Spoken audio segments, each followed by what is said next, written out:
Welcome back to your channel Tripitak. हम लोग यहाँ पे मौर्यन एम्पायर का ही आगे का पार्ट शुरू कर रहे हैं। देखिए, मौर्यन एम्पायर एक बहुत ही बड़ा टॉपिक है आपके एंशिएंट इंडिया में। तो ये लंबा खींचेगा ही अगर हम एक्सप्लेन करें अच्छे से। तो अगर आप लोग को ये वीडियो सही लगेगा तो आप लोग सब्सक्राइब कीजिएगा। शुरू करते हैं। जुडिशियरी है आज का टॉपिक। इकोनॉमी बहुत अच्छे से समझाया है, उसमें लैंड फील्ड सब बताए हैं, अपने हिसाब से बहुत अच्छे से समझाया है, अपने हिसाब से बहुत अच्छे से समझाए हैं। अब आप लोग डिसाइड कीजिएगा कि क्या सही समझाए हैं या नहीं, बताइएगा कमेंट करके, ठीक है। और अगर सही लगे तो चैनल को सब्सक्राइब कीजिएगा, शेयर कीजिएगा। और आपको पता होगा अगर आप इस चैनल पे रेगुलर आ रहे होंगे तो कि फर्स्ट 1000 सब्सक्राइबर को क्या मिलेगा, गिव अवे मिलेगा, बैच का ऐप बना करके त्रिपिटक का, और वहां से फ्री का बैच मिलेगा एसएससी वालों के लिए, मेनली जीके जीएस का, ठीक है। और आपके बीपीएससी जो बिहार दरोगा ये सब होता है, बीपीएससी पीटी में भी वो काम आएगा। इसके अलावा सीटीईटी स्पेशल, क्योंकि हम एनसीईआरटी सीरीज चला रहे हैं, बिहार स्पेशल सीरीज यहाँ पे चला रहे हैं, तो कई सारा चीज। और ये तो लूसेंट मॉडल वर्ल्ड एग्जाम चल ही रहा है। तो शुरू करते हैं जुडिशियरी का। होता क्या है ना कि 2-3 चीज बनाने में थोड़ा हम थक जाते हैं, यहाँ पे अकेले ही हम लोग को बस देखना पड़ता है। देखिए जुडिशियरी, जुडिशियरी क्या है कि यहाँ पे थोड़ा सा हम लोग शुरू करते हैं। देखिए जुडिशियरी क्या है ना कि अगर बात करें तो धर्म न्याय कौन करेगा, है ना, न्याय कौन करेगा, तो वही सब जुडिशियरी में आएगा। तो सबसे पहली बात कि न्याय का तो एक तो आपका क्या है, मोनार्की है, तो मेन हेड तो राजा ही होगा। राजा मतलब किंग ही मेन हेड होगा, ठीक है, ये तो पक्की बात हो गई। इसके अलावा मंत्री और ऑफिसर में बांट देते हैं, बार बार हम लोग यही कर रहे हैं, मंत्री और ऑफिसर में बांट दे रहे हैं। तो न्याय के लिए जो मंत्री होगा, जो राजा को एडवाइस देगा कि देखिए इस मामले में ये वाला सजा, इस मामले में ये इतना सजा कम, तो मंत्री कौन होंगे, राजा के, न्याय से रिलेटेड, तो वो पुरोहित होंगे। पुरोहित पंडित ही बताते हैं कि क्या क्या क्या क्या गलत है, क्या सही है, रिलीजन ये सबको देख करके। ऑफिसर की बात करें अगर हम, अध्यक्ष की बात करें अगर हम आपसे, तो कौन कौन होंगे, तो उससे पहले जान लीजिए कि कहाँ कहाँ पे न्याय मिलेगा। तो सबसे पहले समझिए वो सारे जगह, वो सारा प्लेस देखिए जहां पे आपको न्याय मिलेगा। तो एक तो पैलेस में मिलेगा, राजा के महल में चल जाइए, वहां पे आपको न्याय मिलेगा। उसके अलावा बताइएगा और कहाँ पे आपको न्याय मिलेगा, तो देखिएगा सिविल कोर्ट में न्याय मिलेगा, और क्रिमिनल कोर्ट में या सेशन कोर्ट जिसको कहते हैं आप लोग, उसमें न्याय मिलेगा। इसके अलावा सुप्रीम कोर्ट जो कि कैपिटल में होगा, उसमें आपको न्याय मिलेगा, ठीक है। तो ये सारा जगह पे आपको न्याय मिलेगा। मगर आप खुद बताइएगा कि क्या मौर्यन पीरियड में सुप्रीम कोर्ट और सिविल कोर्ट जैसा कोई शब्द है, नहीं है, तो कुछ नया टर्म होगा। तो देखिए ये जो सुप्रीम कोर्ट है, तो इसको तो कहा जाता था कि ये उच्च न्यायालय, इस तरीके का कुछ, ठीक है, या मुख्य न्यायालय कह लीजिए। इसका जो अधिकारी होता था या चीफ जस्टिस कह लीजिए मौर्यन एम्पायर के समय में, उसको कहते थे धर्माधिकारीन, धर्माधिकारीन जपाऊ, धर्माधिकारीन जपाऊ ये कहा जाता था, ये चीफ जस्टिस होता था, ठीक है। अब सिविल कोर्ट को मौर्यन एम्पायर में मुख्य न्यायालय ये सब नहीं कहते, कहा जाता था यहाँ पे ये देखिए, ये होता था सिविल कोर्ट धर्मस्थीय, क्या होता था, धर्मस्थीय। और ये क्या होता था, सेशन कोर्ट। सेशन कोर्ट को कहा जाता था कंठक शोधन, कंठक शोधन। ये कोर्ट है, इंसान नहीं है, ये कोर्ट है, ये कोर्ट है, ये इंसान है, ये चीफ जस्टिस है। इसके बाद समझिए ये धर्मस्थीय का जो ऑफिसर है, जो जज होगा, उसको क्या कहेंगे, जज जो होगा धर्मस्थीय का, सिविल कोर्ट के जज को कहते हैं व्यवहारिक, जो फैमिली मैटर सॉल्व करेगा, व्यवहारिक जज कौन होगा, व्यवहारिक। इसके बाद जो कंठक शोधन कोर्ट का यानी सेशन कोर्ट का या क्रिमिनल कोर्ट का जो जज होगा, वो कहलाएगा प्रदेष्टा, वो क्या कहलाएगा, प्रदेष्टा। प्रदेष्टा मतलब ऐसे तो कमिश्नर बोला जाता है, बट आप इसको मजिस्ट्रेट समझ सकते हैं, सेशन कोर्ट का मजिस्ट्रेट ही होता है ना, तो प्रदेष्टा ही हार्ड होता था, सॉरी प्रदेष्टा ही हेड होता था कंठक शोधन का या इस कोर्ट का। कंठक शोधन कोई जगह नहीं है, कोई इंसान नहीं है, वो कोर्ट का नाम है, सेशन कोर्ट का। तो मेरे हिसाब से आप लोगों का जुडिशियरी तो फटाफट से क्लियर हो गया होगा। आप इसका स्क्रीनशॉट ले लीजिए। अगर आप लोगों को ये समझ में आ रहा है तो आप लोग को क्या करना है वो तो आप लोग खुद ही समझ जाइए। अगर आपको लगता है कि ये चैनल ग्रोथ होने के लायक है तो सब्सक्राइब कीजिए इस चैनल को, वीडियो वगैरह को शेयर वगैरह कीजिए, और साथ के साथ हो सके अगर पॉसिबल हो तो आप लोग इसको अपने अपने स्टेटस वगैरह पे लगाइए, फेसबुक, इंस्टा, ये सब पे। चलिए देखते हैं आगे। जुडिशियरी के बाद अगर हम लोग समझे पुलिस एडमिनिस्ट्रेशन को देख लेते हैं।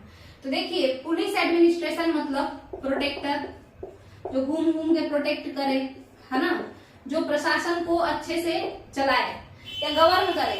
राजा तो नियम बना दिया, राजा मंत्री ये सब नियम बना दिया, अब कौन देखेगा कि कौन फॉलो कर रहा है नहीं कर रहा है। कोई अगर मतलब क्योस क्रिएट कर रहा है, मतलब बिना मतलब का उपद्रव कर रहा है सोसाइटी में, तो उसको लेकर के पकड़ के कौन ले जाएगा? पुलिस वगैरह ही ले जाएगा। ठीक है, तो वही सब है यहाँ पे। तो वहां देखिए दंडपाल, यहाँ देखिए ये नाम है, ठीक है, दंडपाल।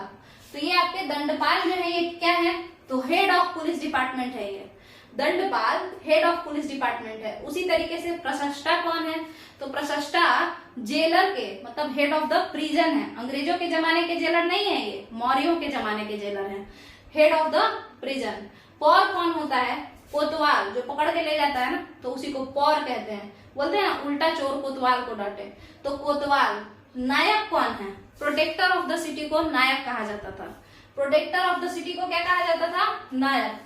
तो ये हो सकता है कि स्पाई एजेंट के जैसा काम करता हो, मतलब पुलिस डिपार्टमेंट में ही रहेंगे मगर वांटेड के राधे, वांटेड में जो सलमान खान थे तो वो कैसे थे? मतलब वो पूरा कपड़ा वपड़ा पहन करके, मतलब खाकी वर्दी में नहीं रहते थे, ऊपर ऊपर से पूरा मैनेजमेंट देखते थे वहां, मतलब लोगों का, सिटी का मैनेजमेंट देखते थे। ठीक है, तो नायक ये प्रोटेक्टर होते थे सिटी के, ठीक है, मगर ये ओपन नहीं होते थे। ऐसा नहीं कि सब लोग जानता था कि यही नायक है, ये पुलिस डिपार्टमेंट में है, बट ये होते थे मतलब नॉर्मली मार्केट में चल रहे हैं, नॉर्मल कपड़ा पहन के, ज्यादा लोग जानता भी नहीं है कि ये जॉब कौन सा करते हैं, बट ये पुलिस डिपार्टमेंट में होते थे। अब आपको ये वाला समझ में आ गया होगा कि पुलिस एडमिनिस्ट्रेशन क्या है। दंडपाल कौन है? पूरे पुलिस डिपार्टमेंट का हेड है, डीजीपी समझ लीजिए। प्रशस्ता कौन है? Jailer, head of the prison, jail का हेड। पौर कौन है? कोतवाल। और नायक बता दिए। रिलीजन की बात करते हैं। अगर हम रिलीजन की बात करें, अगर हम रिलीजन की बात करें तो क्या करें? तो रिलीजन के बारे में अगर हम बात करें तो आप लोग उसको भी समझिए कि मौर्य साम्राज्य में रिलीजन कैसा था। क्या आपको पता है? सबको पता होगा। यहाँ पे आप लोग रिवाइज करने के लिए इस चैनल को सब्सक्राइब कर सकते हैं। सबको पता होगा कि रिलीजन कैसा है। जैसे हिंदुइज्म होगा ना, सारे तो पहले हिंदू ही थे, उसके बाद कोई जैन में निकल गए कि चलो भाई जैनिज्म फॉलो करते हैं, कोई बुद्धिज्म को फॉलो किए। जैसे चंद्रगुप्त मौर्य पहले तो हिंदू थे, बाद में जैन, तो जैनिज्म होगा तभी तो फॉलो करने गए, तो जैन। फिर बुद्धिज्म में चले गए अशोक, तो बुद्धिज्म ये भी था। चाणक्य पंडित थे, वो मेनली हिंदुइज्म ही फॉलो करते थे। इसके बाद बताइए, एक और सेक्ट था जिसका नाम था आजीवक सेक्ट, बिंदुसार इसको फॉलो करते थे। ठीक है, तो कई सारा, इतना सारा धर्म तो ऐसे ही हो गया है ना। अब बताते हैं कि अर्थशास्त्र में आखिर क्या लिखा है, रिलीजन के बारे में क्या कुछ लिखा है या नहीं लिखा है। तो देखिए, अर्थशास्त्र में जो रिलीजन के बारे में बताया गया है, तो एक ईश्वरवाद है क्या? नहीं है, मतलब बहुदेववाद है या बहु ईश्वरवाद है, मतलब पोलीथिस्ट या पोलीथिज्म। पोलीथिज्म मतलब वो प्रैक्टिस जिसमें कई सारे देवताओं की पूजा की जाती है। जैसे हिंदुइज्म इज अ पोलीथिज्म, और जो इंसान कई सारे देवताओं का पूजा करता है हम उसे पोलीथिस्ट कहते हैं। चलिए, तो अगर कोई एक हिंदू इंसान है तो वो पोलीथिस्ट है, अगर वो मुस्लिम है तो वो मोनोथिस्ट है, वो केवल अल्लाह को मानेंगे। चलिए आगे समझते हैं। इसके बाद अगर हम बात करें जैनिज्म में, तो इसको भी लोग मानते थे। कौन मानते थे? तो बता चुके हैं ना, चंद्रगुप्त मौर्य माने, बाद में चंद्रगुप्त मौर्य के ही खानदान में संप्रति करके एक आएंगे, वो मानेंगे। अभी तक हम लोग अशोक और उसके रिलेटिव्स, उसके सक्सेसर के बारे में कंप्लीट नहीं किए। मतलब अशोक के पॉलिसीज को तो हम पढ़े हैं, धर्म क्या है और ये सब, बट अशोका के मम्मी का नाम तो पापा का नाम तो सबको पता रहता है। फिर बच्चे कितने थे, बीवियां कितनी थी, है ना, तो ये सब जो है वो ऐसे ही है, एक टॉपिक में हम खत्म करा देंगे। वो समझने वाला है नहीं, आप लोग याद भी कर सकते हैं वो, बट फिर भी हम यहाँ पे कंप्लीट कराने का जरूर कोशिश करेंगे। यहाँ समझिएगा बुद्धिज्म हो गया ये सब, तो किस तरीके से पूजा हो रहा है, पॉलीथिज्म हो रहा है। इसके अलावा देखिएगा मेगास्थनीज ने इंडिका में लिखा कि यहाँ के जो राजा यहाँ के जो गॉड है ना वो मेरे ग्रीक के गॉड जैसे हैं। कैसे हैं? ग्रीक के, मेरे यूनान के भगवान की तरह ही हैं। तो दो नाम वो लेते हैं, हेराक्लस और डायोनिसस। क्या कहते हैं? हेराक्लस और डायोनिसस। कौन? मेगास्थनीज अपने इंडिका में कहते हैं। तो इससे पता चलता है कि दो भगवान हैं, यानी ग्रीक में भी पॉलीथिज्म था ना। और मेगास्थनीज कहते हैं कि भगवान जी का चेहरा मिलता जुलता है। हेराक्लस और डायोनिसस का चेहरा यहाँ के किसी भगवान से मिलता जुलता था, और इसीलिए मेगास्थनीज बार बार उन देवताओं की मूर्ति को देख करके कहते थे कि ये तो हेराक्लस है और ये डायोनिसस है। तो डायोनिसस किनसे मैच करते थे? ग्रीक गॉड डायोनिसस का चेहरा या उनका पहनावा ये सब कौन से भगवान से मैच करता है? कौन से हिंदू भगवान से? तो वो है लॉर्ड शिवा। इसी तरीके से ग्रीक गॉड हेराक्लस का पहनावा ओढ़ावा, रूप रंग है ना, मतलब चेहरा किससे मैच करता है? लॉर्ड कृष्णा। अच्छा, कहीं कहीं पे इनको, हेराक्लस को बलराम से, कृष्ण भगवान के जो भाई हैं बड़े, उनसे कंपेयर किया गया है। तो आप लोग देख लीजिए, लॉर्ड कृष्ण बलराम या डायोनिशियस के लिए लॉर्ड शिवा। तो ग्रीक गॉड मैच करते थे ये लोग, ठीक है। तो इसका मतलब है कि जो ग्रीक कल्चर था वो भी कैसा था? पॉलीथिस्ट था। अब यहाँ पे चाणक्य बताते हैं कि ईश्वर पे क्या चढ़ाया जाता था? तो पुष्प चूर्ण उपहार चढ़ाया जाता था। ये क्या होता है? पुष्प मतलब फूल और चूर्ण मतलब प्रसाद। तो पुष्प चूर्ण का गिफ्ट चढ़ाया जाता था ईश्वर पे, इन लोगों पे, शिव पे, कृष्ण पे, ठीक है। तो ये सारी चीजें हैं। बाकी तो जैनिज्म बुद्धिज्म में पूरा अच्छे से डीप में हम लोग पढ़ेंगे ही कि क्या क्या था। इसमें तो पूजा पाठ का कुछ ऐसा था ही नहीं। बुद्ध या महावीर खुद को देवता मानते ही नहीं थे, वो तो इनके फॉलोअर्स ना इनको बाद में कहने लगे कि गॉड है। अदरवाइज ये लोग तो अपने आप को इंसान समझते थे ना। तो आगे समझिए, ये सब हो गया रिलीजन में। इसके अलावा और ऐसा कुछ खास बात है नहीं। ये कभी कभी पूछ देता है, हेराक्लस लॉर्ड कृष्ण या बलराम, जो भी ऑप्शन में है। Dionysus Lord Shiva.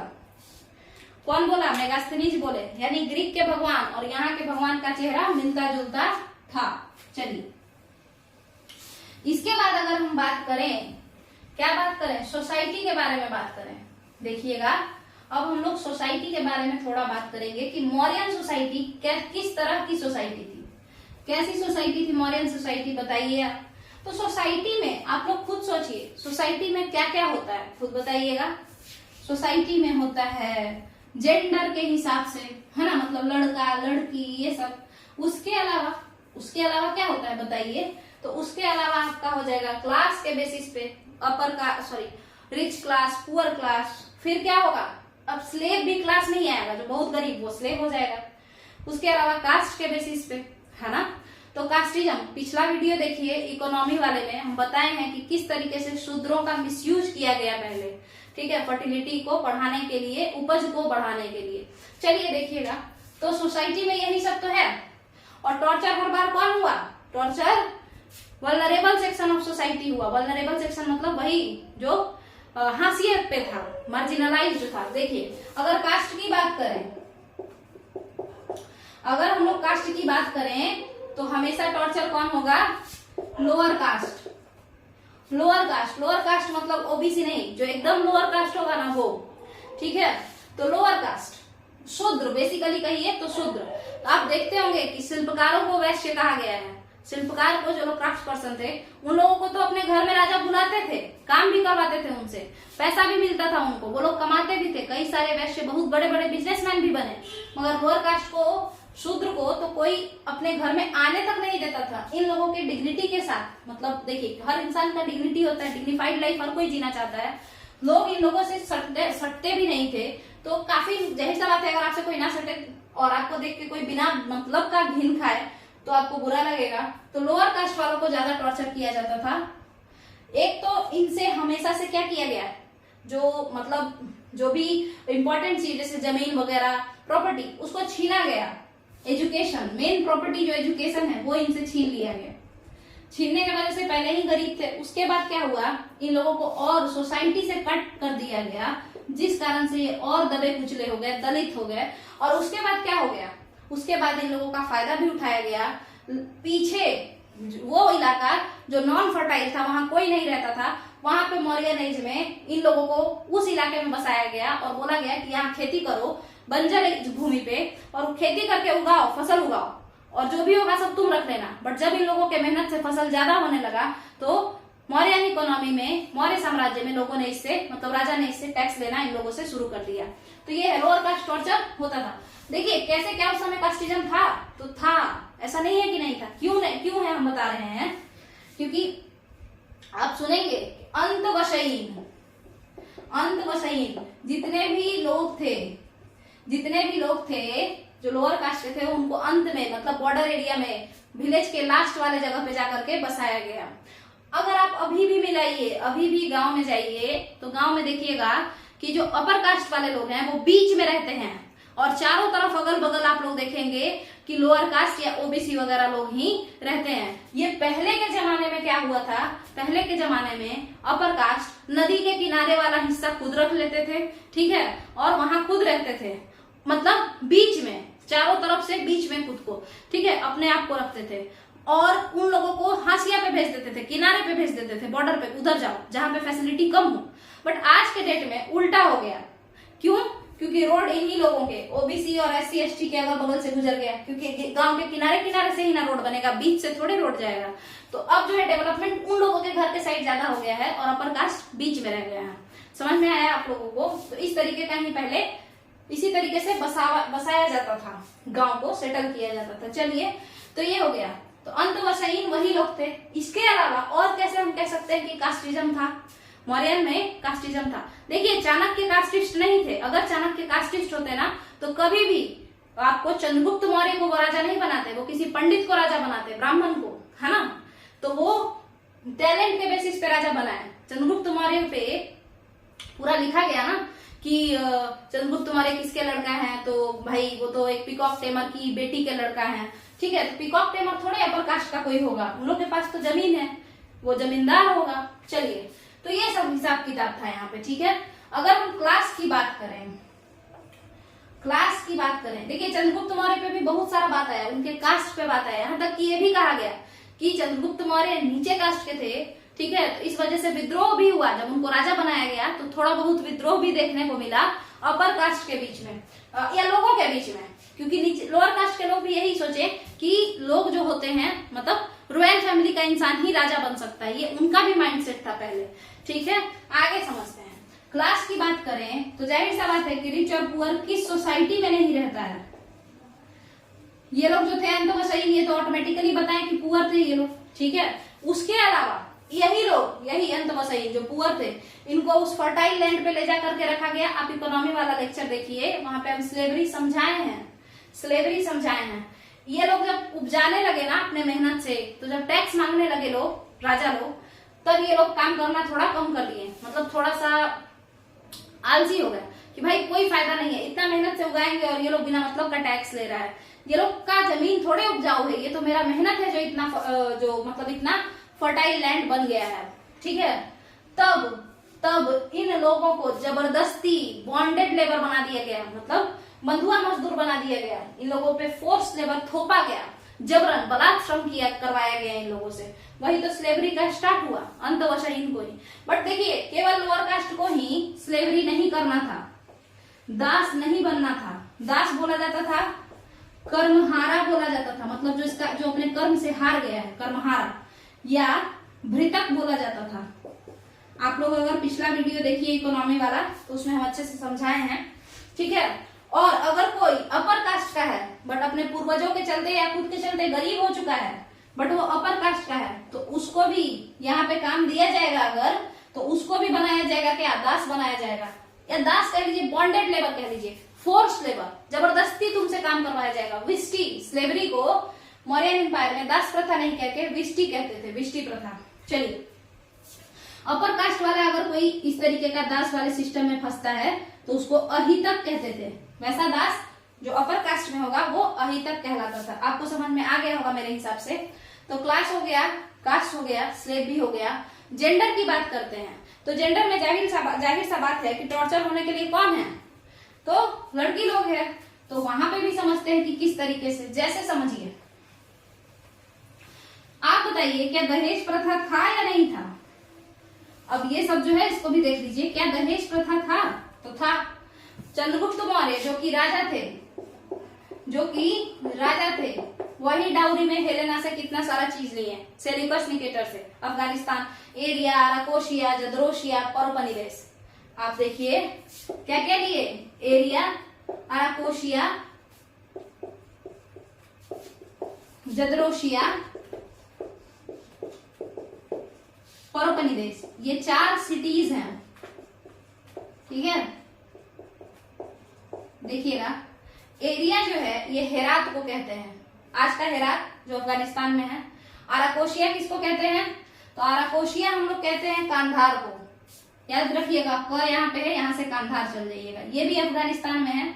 जदरोशिया बलूचिस्तान को कहते हैं, ये पाकिस्तान में है। मैप आप लोग देखा कीजिए, उससे पता होगा आपको क्या क्या करना है। पेलोपोनेस की बात करें तो ये काबुल में है, पराया देश का राजधानी काबुल, पहले इसका नाम पेलोपोनेस था। ये 4 स्टेट लिए थे सेल्यूकस निकेटर से दहेज में, जब उनकी लड़की कार्नेलिया या हेलेना से चंद्रगुप्त मौर्य शादी किए थे। यानी डाउरी सिस्टम तो था, अच्छी बात है। अगला समझिएगा, इसके बाद बताइए ये जो क्या फीमेल का जो कंडीशन था वो अच्छा था? नहीं था।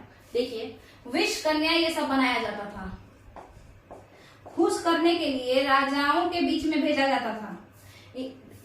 आप देखिएगा चंद्रगुप्त मौर्य ये सब का फिल्म वगैरह भी आएगा ना, सीरियल वगैरह, तो उसमें भी दिखाएगा कि एक सुंदर लड़की को भेजा जाएगा वहां पे और फिर वो उसको मार के आएगी। तो मार के आएगी ठीक है, बट उसके पहले उसके साथ क्या करेगी, अपना जो भी रिलेशन वगैरह उसको स्टैब्लिश करना पड़ता था। फायदा मतलब फोर्सफुल ही ना होगा, वो मन से थोड़े करेगी, जबरदस्ती उसको करना पड़ेगा रिलेशन स्टैब्लिश। तो इस वजह से एक तरीके से आप कह सकते हैं, एक तरीके से, पूरा नहीं, ये इसका जॉब है, बट मतलब मान के चलिए ये प्रोस्टिट्यूशन हुआ कहीं से, कह सकते हैं। ठीक है, तो मतलब इंफीरियोरिटी थोड़ा सा तो सिचुएशन, मतलब कैसा इंफीरियर कंडीशन था फीमेल का, कि इस तरीके का जॉब करना पड़ रहा है कि किसी को जा करके रिझाओ और रिझा करके और फिर उससे क्या करो, उसके साथ गलत सलत रिलेशन बनाओ और उसके बाद मतलब उसको मारो, है ना। तो इस तरीके का काम करना पड़ता था। बचपन में ही माँ बाप सुंदर लड़कियों को बेच देते थे और उसके बाद उनको हल्का हल्का विष दे करके क्या किया जाता था, उनको बड़े होने तक विष कन्या बनाया जाता था। चलिए यहाँ तक का ठीक है। इसके बाद बताइए और क्या था, और क्या था जिससे कि लड़कियों के सिचुएशन को या स्थिति को डिग्रेडेड, मतलब ऐसा देखा जा सकता था कि जो लड़कियां हैं उनका सोसाइटी में डिग्रेडेड वो है क्या, स्टेटस। ठीक है, स्टेटस उनका डिग्रेडेड है, तो वो था पोलीगैमी। अब ये पोलीगैमी क्या होता है, बहुत सारा शादी। मान के चलिए एक राजा खुद चंद्रगुप्त मौर्य को देखिए, तो दुर्धरा, तो फिर कार्नेलिया, पूरा दुनिया जहान सबसे ये लोग शादी कर लेता था। ठीक है, तो उसके बाद फिर अगर आप बात करते हैं अशोक की, तो अशोक के बारे में अगर हम लोग बात करें तो उनकी भी कम से कम तो 5 वाइफ थी। कारुवकी, असंधिमित्ता, उसके बाद तिशारक्षा, है ना। उसके अलावा पद्मावती जो चीफ क्राउन प्रिंस की, क्राउन प्रिंस कुणाल की जो मम्मी थी वो, उसके अलावा एक जलौका है, उसकी भी मम्मी जलौका, उसकी मम्मी का नाम नहीं पता है, कलहन बताए नहीं है। कलहन अपने राज तरंगिणी में लिखते हैं कि अशोक का एक लड़का है जलौका, जो अशोक के साथ कश्मीर में लड़ने आया। अब उसका नाम तो लिखे नहीं उसकी मम्मी का, तो हो सकता है वो इन्हीं रानी में से किसी एक का बच्चा हो, बट अदरवाइज इतनी रानी तो थी। तो एक से अधिक भी अगर रानी हुई, एक से अधिक भी, तो पोलीगैमी हो जाएगा। ठीक है, और अगर कोई लड़की एक से अधिक लड़का से शादी करती है तो वो पोलीएंड्री हो जाएगा। ठीक है, चलिए, तो हम कह रहे हैं कि पोलीगैमी ये एक मतलब बहुत ही खराब सा प्रैक्टिस था, जिससे कि फीमेल का जो सिचुएशन था, कंडीशन था, वो डिग्रेड हो रहा था। जैसे एग्जांपल के तौर पर अगर आप लोग अभी समझिए, इस बात को समझना चाहें तो इस एज में हम समझा सकते हैं किस तरीके से। देखिएगा, मान के चलिए कोई किसी के साथ रिलेशनशिप में है, कोई लड़का ही है, एग्जाम्पल लीजिए, और उसकी जो गर्लफ्रेंड है वो 3, 4, 5, 10 जो भी बहुत सारे लोगों के साथ रिलेशनशिप में है, मतलब इतना भी नहीं होता है कि 4, 5, 10 जो भी, मगर वो अगर बहुत सारे लोगों के साथ रिलेशनशिप में है तो उस समय वो अगर कोई इंसान, कोई लड़का इंसान अपना सिचुएशन को कंपेयर करे, अपने सिचुएशन को कैसे, जैसे कि उसको हमेशा इनसिक्योरिटी फील होता रहेगा, लड़का इंसान को हमेशा इनसिक्योरिटी फील होता रहेगा, इरिटेशन होगा, इनसिक्योरिटी होगा और बाकी जो भी होता होगा वो सब होता होगा, है ना, जैसे गुस्सा, ये सब जो भी, एंगर मैनेजमेंट, और सबसे ज्यादा इंपॉर्टेंट हर वक्त अपने आप को सुप्रीम दिखाने का कोशिश, मतलब हमेशा कि नहीं हम भी अच्छे हैं, ऐसा नहीं है कि हम दसों से बेवकूफ हैं, हम अच्छे इंसान हैं, है ना, हमेशा अपने आप को सुपीरियर, मतलब अच्छा बनाने का कोशिश, जैसे हैं उससे ज्यादा अच्छा दिखाने का कोशिश। क्यों? क्योंकि हमेशा इनसिक्योरिटी होगा, छोड़ने का खतरा, पीछे मतलब छूट जाने का खतरा कि शायद चला ना जाए इंसान। तो इस वजह से अब जो इंसान एक चीज को हमेशा फोकस करके अपना सारा काम छोड़ के बैठा रहेगा तो वो कैसे खुश रह पाएगा? हमेशा वो परेशान रहेगा और परेशानी के कारण उसका इमोशनल हेल्थ, मेंटल हेल्थ सब क्या हो जाएगा? डिस्टर्ब हो जाएगा। और सबसे ज्यादा इंपॉर्टेंट उसका वर्क लाइफ डिस्टर्ब हो जाएगा, वर्क लाइफ बर्बाद हो जाएगा, करियर बर्बाद हो जाएगा। उसके अलावा वर्क लाइफ ये सब खराब हो जाएगा ना, उसके अलावा मतलब उसका जो सेल्फ रिस्पेक्ट है वो भी गर्त में जाएगा। ठीक है, तो जैसे ही अब यहां से यहां आइए, जो राजा लोग करते थे, है ना, तो राजा लोग 4-10 वाइफ जब रख लेते थे, ले आते थे शादी करके, तो उससे जो है वाइफ जो होती थी उन लोगों का आपस में कुछ ज्यादा ही कंपटीशन हो जाता था। वो कोई फ्रूटफुल काम नहीं कर पाती थी, वो केवल क्या करती थी, सच सवर के हमेशा प्रोडक्ट की तरह सामने आते रहती थी, नहीं हम इनसे ज्यादा सुंदर है, नहीं हम इनसे ज्यादा सुंदर है, यही बस इतना ही कंपटीशन चलता था। और राजा इन सबको बेवकूफ बनाते रहता था, है ना, और अपना जिससे भी जो भी फायदा चाहिए वो देते रहता था। तो बताइए अब आप लोग को समझ में आया होगा कि पॉलीगैमी से किस तरीके से लड़कियों का डिटोरिएशन हो रहा था, है ना, मतलब उन लोगों का इमोशनल हेल्थ, मेंटल हेल्थ सब पे कितना ज्यादा और सबसे मतलब असर पड़ रहा था, और सबसे ज्यादा उनके डिग्निटी पे, उनके सेल्फ रिस्पेक्ट पे सबसे ज्यादा मतलब क्या हो रहा था, टॉर्चर किया जा रहा था। ठीक है, तो ये मतलब यहाँ पे अगर देखिए तो ये तो कम से कम क्या है, ये कोई लीगल रिलेशन थोड़े है कि मतलब कागजी है, मगर यहाँ पे ये वाइफ है, लीगल रिलेशन है, सेम स्टेटस का रिलेशन है, तो ये और मतलब थोड़ा घटिया था पॉलीगैमी। तो आप लोगों को समझ में आ गया होगा कि पॉलीगैमी किस तरीके से डिग्रेड करता था रानी लोग के पोजीशन को, कहने के लिए रानी मगर स्थिति दयनीय, तो ऐसा था। तो आप लोग को समझ में आ गया होगा कि जो जेंडर के हिसाब से किस तरीके का प्रॉब्लम यहाँ पे था।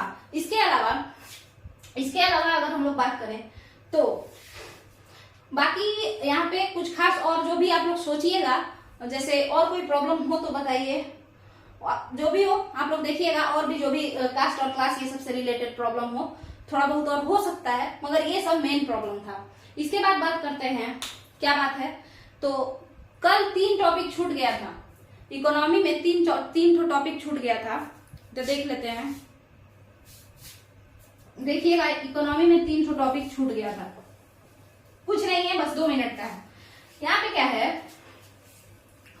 कि जो लोग काम करते थे ना डिफरेंट ऑक्यूपेशन, तो उन लोगों का एक ग्रुप बनाया गया, ठीक है, और वही ग्रुप को हम लोग को डिस्कस करना है। तो देख लीजिए, एक तो है सार्थवा, जो इंसान, वैसे व्यापारी जो घूम घूम के व्यापार करते थे ना, वैसे व्यापारी जो घूम घूम के व्यापार करते थे, उन लोगों का ग्रुप को सार्थवा कहते थे। मर्चेंट ट्रेवलर के ग्रुप को, घूम घूम के व्यापार करने वाले लोगों के ग्रुप को सार्थवा कहते थे। एक कंप्लीट श्रेणी, जो लोग क्राफ्ट पर्सन होते थे ना, मूर्तिकार हो गया, कोई जूता बनाने वाला, कोई कपड़ा सिलने वाला, जो भी, ठीक है, जो जिसको कोई शिल्प कुछ बनाना आता हो, तो उन लोगों के ग्रुप को श्रेणी कहते थे। श्रेणी के हेड को प्रमुख कहते थे। और जो लोग ऐसे क्राफ्ट पर्सन जो बूढ़े हो गए, जो लोग मतलब बहुत दिन से काम कर करके एकदम बूढ़े हो गए हैं, तो उनके पास नॉलेज तो बहुत ज्यादा होगा, बट वो काम नहीं कर पाते थे। एग्जाम्पल के तौर पर समझिए कि कोई इंसान है, दर्जी है, और वो हाथ से सिलेगा, और अब वो बूढ़ा हो गया, उसका हाथ हिल रहा है, तो वो कैसे सिल सकता है? हाँ, तो वो सिलेगा नहीं, काम नहीं कर पाएगा, मगर सजेस्ट जरूर कर देगा कि देखो ऐसे ऐसे काम करो। तो इसीलिए उन बूढ़े लोगों को भी ये लोग रखते थे अपने ग्रुप में, और उन्हें जेठक कहा जाता था। क्या कहा जाता था? जेठक कहा जाता था। जबकि हेड इनको क्यों नहीं बनाया जाता था? क्योंकि ये काम नहीं करते थे ना, तो इसलिए प्रमुख हेड होता था। चलिए श्रेणी के बाद बात करते हैं निगम। नगर के व्यापारी, जो लोग किसी सिटी में ही अपना अपना दुकान दुनिया जहान खोल करके बैठे हुए हैं, तो उन बिजनेसमैन के ग्रुप को, जो नगर व्यापारी होते थे, उन बिजनेसमैन के ग्रुप को निगम कहते थे। आपको समझ में आ गया होगा। यही 3 टॉपिक जो था उससे बचा हुआ था। अब हम लोग बात करेंगे अशोक के रिलेटिव्स के बारे में, जो कि मेरा पहले ही दिन से छूटा हुआ है। अशोक के रिलेटिव्स के बारे में, जिसमें कि आपको बुद्धिस्ट लिटरेचर वाला मेरा बचा हुआ था। हम सोर्सेज ऑफ मौर्यन हिस्ट्री बता रहे थे, तो उसमें बुद्धिस्ट लिटरेचर वाला बचा हुआ था, तो उसी को हम लोग बताएंगे। यहाँ पे देखेंगे, आप लोग पूरा सीरीज देखिएगा तभी आप लोग को सही से समझ में आएगा। ठीक है, तो देखिए क्यों हम बुद्धिस्ट लिटरेचर छोड़े, क्योंकि बुद्धिस्ट लिटरेचर, अशोक बुद्धिज्म को अपनाए थे, तो बुद्धिस्ट लिटरेचर जो है वहां पे यही सब बात केवल है कि कैसे अशोक बुद्धिज्म को अपनाए, अशोक की मम्मी का नाम, अशोक के पापा का नाम, यही सब बात है। तो हम सोचे एक ही बार में कवर करा देंगे। तो देखिएगा, बुद्धिस्ट लिटरेचर में 4 चीज है।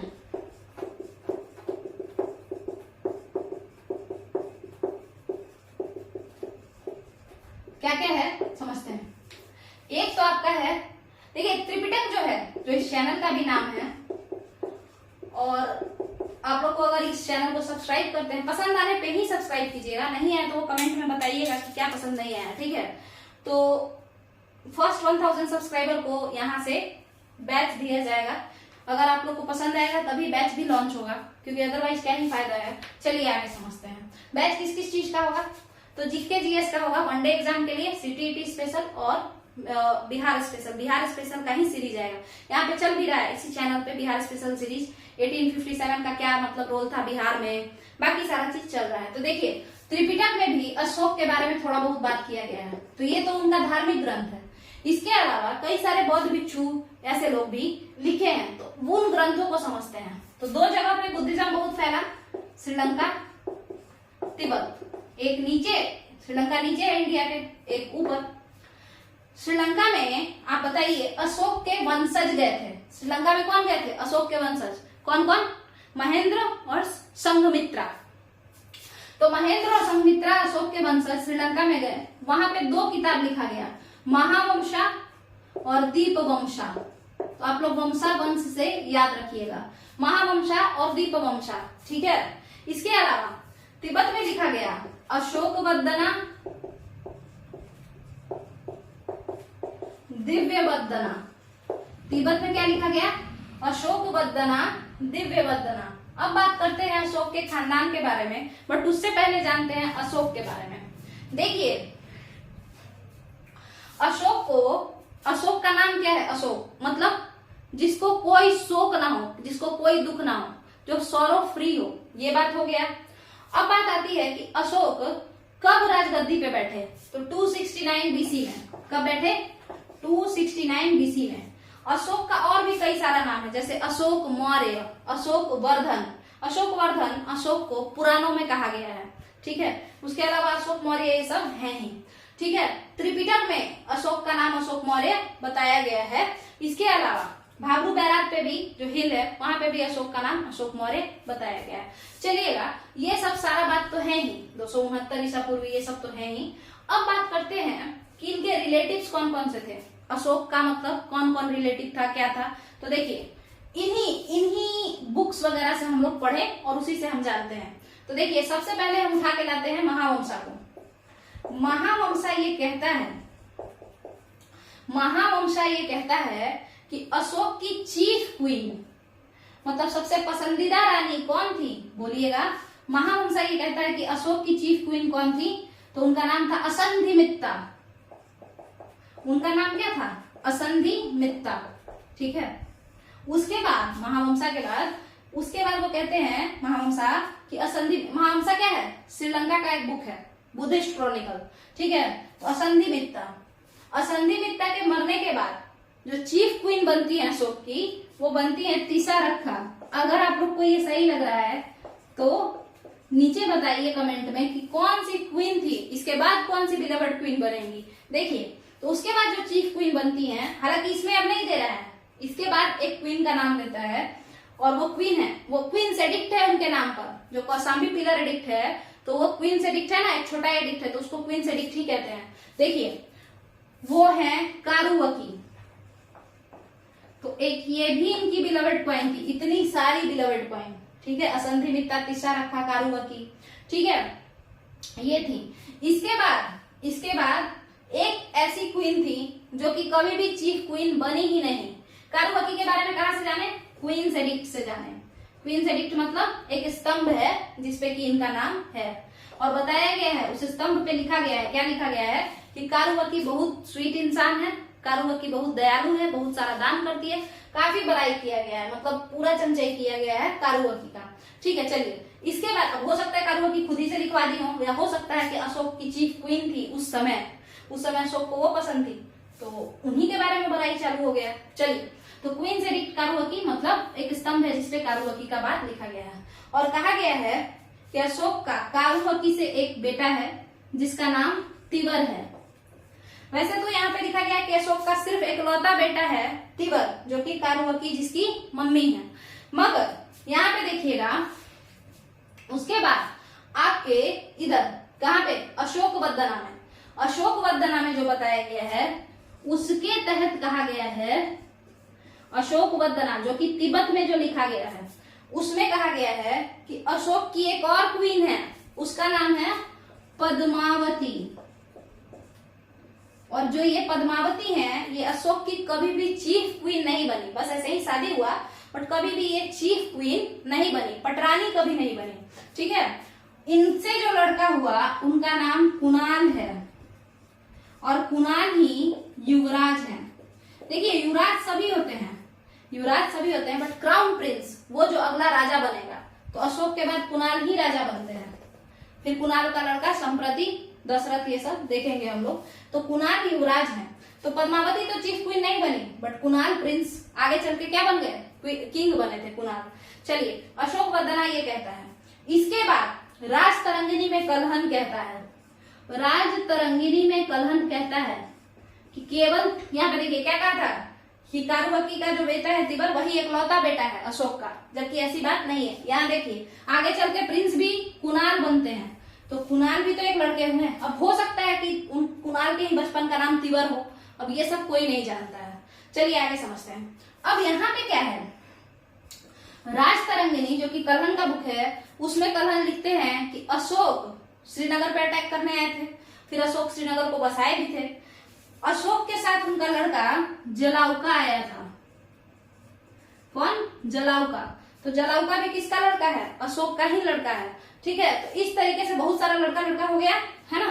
फिर आप याद कीजिए अशोक अपने बेटा महेंद्र और संघमित्रा को कहाँ भेजते हैं? सिलोनीज यानी श्रीलंका भेजते हैं, सिलोन।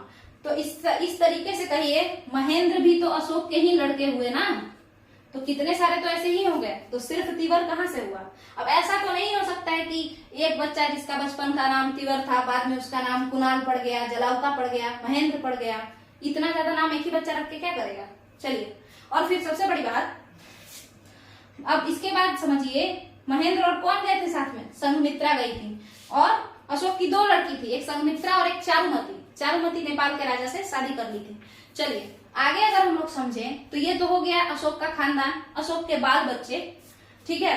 अब अशोक के सक्सेसर को समझ लेते हैं। उससे पहले अशोक की मम्मी का नाम धम्मा बताया गया है, ठीक है। कहाँ पे? तो इसी ये अशोक वदना तिब्बतन क्रॉनिकलर में ही अशोक की मम्मी का नाम धम्मा और सुभद्रांगी बताया गया है। जिनको बताया गया है कि सुभद्रांगी कौन है, तो भागलपुर को पहले अंग बोला जाता था या चंपा, तो भागलपुर के यानी अंग के या चंपा के एक पंडित ब्राह्मण की बेटी है। किसकी बेटी है? पंडित की बेटी है, ठीक है। समझिएगा आगे। तो ये आपका कंप्लीट हो जाता है। मगर अब हम अशोक के सक्सेसर के बारे में बात करेंगे। हम अशोक का धम्म नीति क्या है ये सब बता चुके हैं। अशोकन एडिक्ट जब बताए हैं तो उसमें कि अशोक कहते थे कि बड़ों की आदर करो, यही है धम्म में। फिर कहते थे कि दूसरे के धर्म का भी इज्जत करो, और क्या कहते थे? तो स्लेव दास के प्रति उदार रहो और ब्राह्मण के प्रति उदार रहो। इसी बात को पूरा अपना है धम्म नीति उनका। अशोक के अभिलेख में जो भी लिखा है उन सबों को धम्म लिपि कहा गया है, ठीक है। ये सब आप लोग समझते चलिए। और अगर वीडियो पसंद आ रहा है तो लाइक शेयर सब्सक्राइब भी करते चलिए, क्योंकि मोनेटाइजेशन तो अभी हुआ नहीं है। तो मोनेटाइजेशन नहीं हुआ है तो अभी तो मेरा पूरा का पूरा मोटिवेशन केवल आप ही लोग का कमेंट, आप लोग का लाइक, आप लोग का शेयर, आप लोग का सब्सक्राइब, यही सब है। ऐसे तो मोनेटाइजेशन होने के बाद भी शेयर और सब्सक्राइब ही मेरा मोटिवेशन ज्यादा होगा, किसी का भी। अगर कोई, एक मिनट, चलिए शुरू करते हैं। देखिएगा, यहां से हम कह रहे हैं कि अशोक का जो सक्सेसर, कौन कौन अशोक को सक्सीड किए। तो सबसे पहले हम क्या बताएं यहाँ पे, बताइए। हम बताएं कि पद्मावती एक क्वीन थी, पटरानी वो बनी ही नहीं, चीफ क्वीन कभी नहीं बनी, और उनका लड़का कुणाल जो कि राजा बन गया। ठीक है, अब इधर से देखिएगा, इंडिया का दो हिस्सा कीजिए, एक तो इंडिया भारत वाला इंडिया और एक पाकिस्तान वाला इंडिया। तो वेस्ट, इधर ईस्ट। यहाँ पे दशरथ जो अशोक के पोता थे उनका राज हो गया ईस्ट में, यानी हम लोग के साइड में, पाटलिपुत्र के समय। और वेस्ट साइड में कुणाल का लड़का संप्रीति आ गया। संप्रीति ने अपने परदादा छठदादा कह लीजिए चंद्रगुप्त मौर्य की तरह जैनिज्म को अपनाया। चंद्रगुप्त मौर्य भी तो जैनिज्म को अपनाए थे बाद में, और सालेखाना मेथड, यानी भूख से मतलब भूखे प्यासे जान दिए थे। मतलब बिना खाए हुए मरना एक मेथड होता है, बिना खाए पिए मरना, वो मेथड सालेखाना मेथड होता है। मतलब स्टार्व योरसेल्फ टिल डेथ, मतलब जब तक मरो नहीं तब तक ले भूख से खुद को मारते रहो, वैसा। चलिए, तो ये संप्रीति है। संप्रीति कौन है? जैनिज्म को अपनाए, अपने छठदादा की तरह, जो भी कहिए, चंद्रगुप्त मौर्य की तरह, इनके जो भी वो लगेंगे। दशरथ अपने दादाजी अशोक की तरह अपने नाम में देवनम पियदसी लगाते थे। देवानाम पियदसी, मतलब जो देवों को प्रिय हो या देवों को देखने में जो प्रिय लगे, वैसा। तो जो भी, तो दशरथ ये नाम लगाते थे। तो दशरथ फिर सक्सीड किए। इसी तरीके से अंतिम रूलर हम लोग आ गए, कहाँ आ गए? एंड ऑफ द मौर्यस पे। हम अंतिम रूलर की बात करते हैं, तो अंतिम रूलर जो थे वो बृहद्रथ थे। बृहद्रथ के यहाँ एक इंसान रहा करता था, वो इंसान ब्राह्मण थे। जो इंसान रहते थे वो इंसान ब्राह्मण थे, बट उनका नेचर हमेशा से एग्रेसिव था। वो ब्राह्मण जैसे थे नहीं, भले ही जाति से ब्राह्मण थे बट ब्राह्मण जैसे नहीं थे।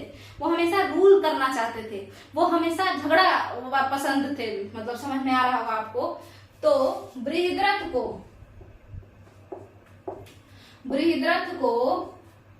उनका वो इंसान जो ब्राह्मण था, भारद्वाज क्लैन का ब्राह्मण, मगर इनके यहाँ सेनापति के पद पे बैठा था, कमांडर इन चीफ के पोस्ट पे था, और उनका नाम था पुष्यमित्र सुंग, जो थे कहाँ के?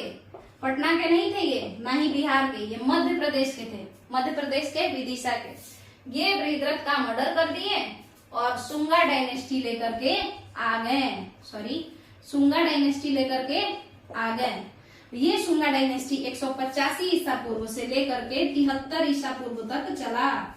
फिर इसके बाद ये लोग भी मराएंगे, फिर कोई और आएगा, तो वो हम लोग जब सुंगा डायनेस्टी पढ़ेंगे तब समझेंगे। तो मेरे हिसाब से आप लोगों को ये वीडियो सही लगना चाहिए। वैसे तो आप लोग खुद बताइए कि कैसा है वीडियो। इसके अलावा अगर आप लोग को समझ में आया है तो वीडियो को लाइक कीजिए, वीडियो को शेयर कीजिए, अगर पॉसिबल हो तो अपने व्हाट्सएप स्टेटस पे लगाइए, फेसबुक पे शेयर कीजिए, इंस्टा पे शेयर कीजिए, और बाकी कमेंट में भी बताइए, और खुद वीडियो सब्सक्राइब जरूर कीजिए। चलिए, थैंक यू।